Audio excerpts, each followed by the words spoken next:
هذه المرثية من كلمات الشاعر عنتر عبد الله صالح اليونسي، مرثية بعد وفاة أخوها الفقيد هيثم عبد الله صالح اليونسي الذي توفى أثر حادث مروري في محافظة لحج منطقة كود العبادل بتاريخ 3/6/2024. أداء الشاعر أحمد غازي.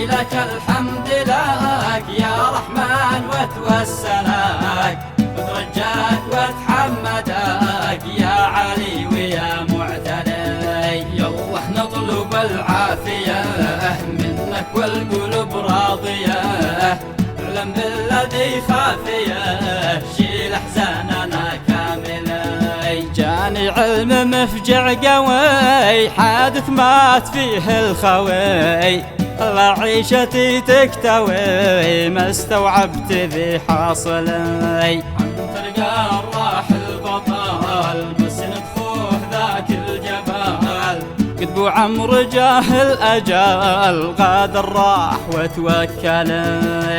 بدعي لك الحمد لك يا رحمن وتوسلك، وترجاك وتحمدك يا علي ويا معتدل. يا حزني طوال السنين كل لحظة وفي كل حين، هذاك يا شقيقي حنين في الدنيا ومن عادلي. فارقني شقيقي وراح موتك صابني بالرماح، هيثم مسندي والرزاح لا حولي ولا حول لي. بدعي لك الحمد لك يا رحمن وتوسلك، وترجاك وتحمدك يا علي ويا معتلي. يا دنيا العنا والتعب شليتي كنوز الذهب، لا شفته تروح الكراب يا قهري ويا باطلي.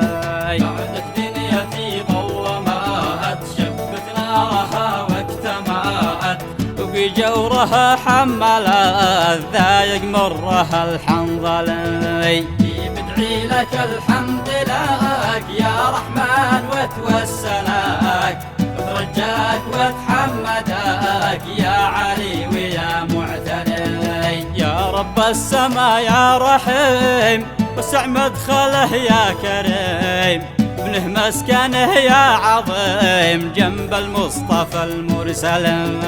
واختم شيلتي عن نبي طه المرسل اليعربي، ما مزن السما يسكبي ذكره والصلاة خير لي.